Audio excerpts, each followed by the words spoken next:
taking time for your health. The African American Wellness Watch. Trusted information for us, by us.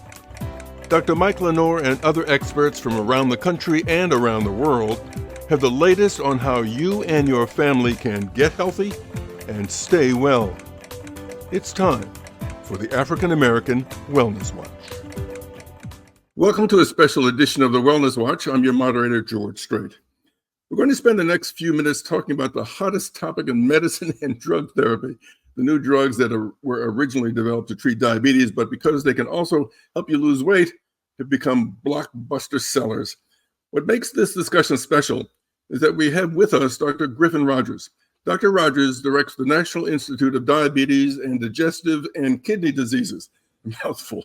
It's the institute at the National Institutes of Health that pursues the most compelling research to combat the nation's most debilitating and costly chronic diseases. Now, these new drugs have become top of mind for him and for a lot of researchers. Dr. Rodgers, welcome to the program.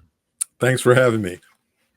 Dr. Rodgers has led the NIDDK for 17 years and is one of only 2 African Americans to lead one of the 27 institutes and centers at the NIH.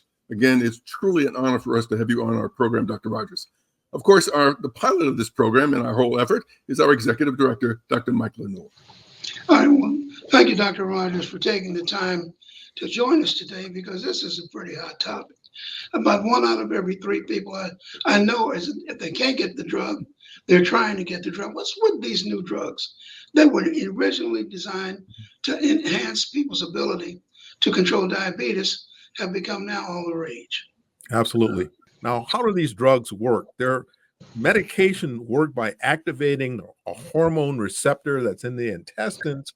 And by that activation, it results in a lower blood sugar. It reduces hunger. It slows the digestion. And it also acts on receptors in the brain simultaneously, which decrease appetite and the cravings, and also signals that the body is full. Even like a small amount of weight reduction for people with diabetes can help blood sugar management. I'm Mila Clark. I'm 33 years old, and I have a type of diabetes called latent autoimmune diabetes in adults. Hormones. Hormones are the body's messengers, running from one place to another, prompting certain cells into action. When we eat, our bodies produce a bunch of hormones to aid in the process of digestion. One of them is GLP-1, the hormone that tells us when we're full. This is the sequence of amino acids that make it up. And this is semaglutide, the generic name for Ozempic. It's made to mimic GLP-1. Here's why. When food enters your stomach and begins to work its way through the digestive system, your body releases GLP-1 in the intestine. There are receptors for GLP-1 in cells all throughout the body that serve different functions when triggered by the hormone. In the pancreas, GLP-1 receptors promote the production of insulin, the hormone that lowers blood sugar levels, and suppress the production of glucagon, the hormone that raises blood sugar levels. This is important for people with type 2 diabetes whose bodies are insulin resistant and produce very little insulin of their own. Synthetic insulin is a critical treatment for blood sugar management. And semaglutide makes the insulin you do have, whether it's produced naturally or synthetically, work better in your body. Losing excess fat can also help you become more insulin sensitive. That's where GLP-1's next receptor comes in. In the stomach, GLP-1 receptors slow gastric emptying, which means food doesn't move through the digestive system as quickly, and you stay fuller for longer. It slows the digestion of your food, which overall helps with blood sugar spikes, and it helps you feel fuller for longer, so you don't eat as much. And maybe most importantly, at least in regard to weight loss, there are GLP-1 receptors in the brain, particularly in the hypothalamus, that suppress hunger cravings. That fuller, satiety feeling for longer is really helpful. The digestive system is designed to do all of this naturally, but GLP-1 based medications are made to amplify the hormone's numerous health effects.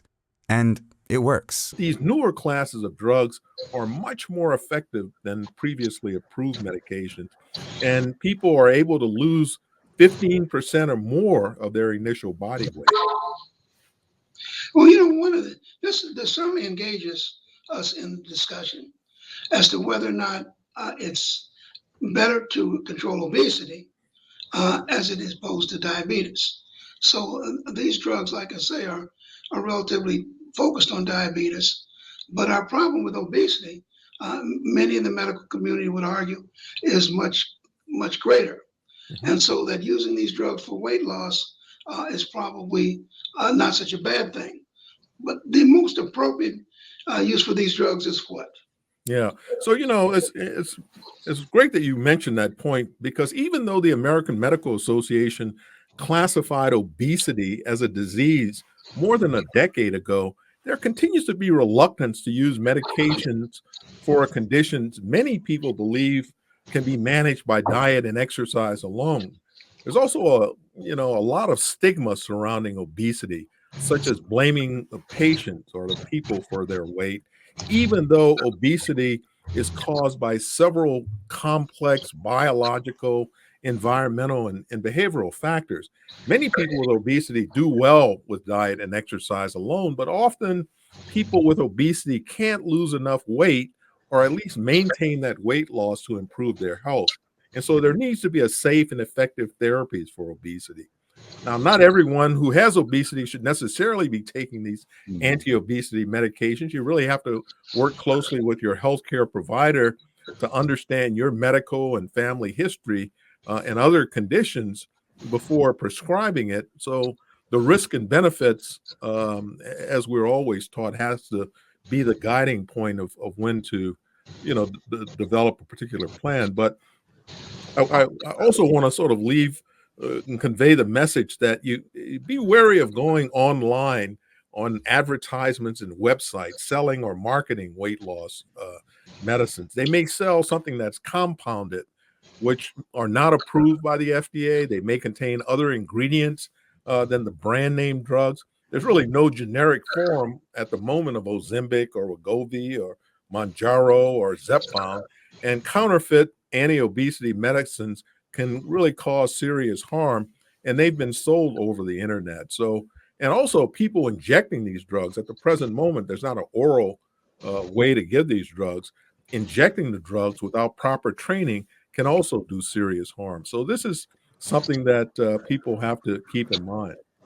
Let's stay with the nitty-gritty of these medications, get fairly specific. First of all, how are they administered? Well, these neuro anti-obesity drugs are administered by once weekly injection. The cost may be very high. If your insurance doesn't cover it, it can cost up to $1,000 a month. Now, other forms are in development but not yet approved, such as a daily oral pill, which could make the medication obviously more accessible. Some insurers will cover these medicines when prescribed for diabetes, but not for obesity. And also, while Medicare doesn't pay for anti-obesity medications, Wegovy is now approved for the prevention of heart disease in patients with a history of cardiovascular disease. So your doctor and their office staff may have to work with you and your health insurer to see whether you qualify and that they will pay for these drugs. Of course, as I mentioned, the drug works on receptors in your intestines, and therefore some of the common side effects that we see with these drug use are nausea and diarrhea, constipation, stomach pain. Sometimes these can get worse over time. But again, this is why you need to work with your healthcare provider, who might begin with a smaller dose and then gradually work up to a higher dose to minimize these side effects. And I've also heard that another side effect could be these drugs have an adverse effect on your kidneys. Yeah, they could. Usually that's generated as a direct result of dehydration and other. So again, going to a provider who has some familiarity with these to tell you the do's and don'ts are extremely important. And if you stop using them, what happens? Well, you took the words right off my mouth. Weight regain is highly likely, but that doesn't mean that the drug was ineffective. For instance, we readily prescribe medicines for other things like high cholesterol. And once your cholesterol is back in the normal range, we know that if you stop taking it and other circumstances don't change, your cholesterol is likely to go back up again. And that's really the challenge here, that we have to figure out a way for people to safely lose the weight and then potentially transitioning them to something to keep that weight off. So, Dr. Griffin, are you saying, Dr. Rodgers, are you saying that it's a false choice in using these drugs? If you're overweight but non-diabetic, or if you're diabetic and need to use these drugs for insulin control, what side do you come down on in that choice, or is that a false choice? Yeah, I think it is a false. Controlling weight can help to control diabetes, and controlling your diabetes can control your weight. So they're complementary. Many of the same things that help control diabetes also help to control weight, like having, eating a healthy eating plan, getting enough physical activity and sleep. Lifestyle changes, including eating a healthy diet and being physically active, are also important to ensure you're getting proper nutrition and preserving your muscle and bone when losing weight, whether it's with an anti-obesity medication or otherwise. And a healthy diet and physical activity have so many other beneficial effects, including improving diabetes control and your mood. Losing and controlling your weight can even prevent diabetes, and the in people who are at high risk. The NIH supported diabetes prevention program found that losing as little as 5 to 7% of your body weight can help you prevent or delay the onset of diabetes. So controlling your weight with or without diabetes is very important. Yeah, we're swimming upstream in practice, because so often now being overweight becomes a celebrity status. I mean, it's become more acceptable to appear to be, in many instances, obese. And it's flaunted on social media. So a lot of kids now don't see it as the danger that it really represents. But that's our job. Absolutely. Absolutely. And, again, I just want to make sure that people are aware that there are a lot of free resources and tools for weight management, healthy living, and more on our website, niddk.nih.gov, or they can follow us on social media. So are these new drugs magic bullets? Are they dangerous when not taken carefully? And they're great for diabetes, but not so much for weight loss. Yeah. Well, clinical trials have shown that participants losing an average of 15% of their initial body weight with the Wegovy, and with Zepbound is up to 20%.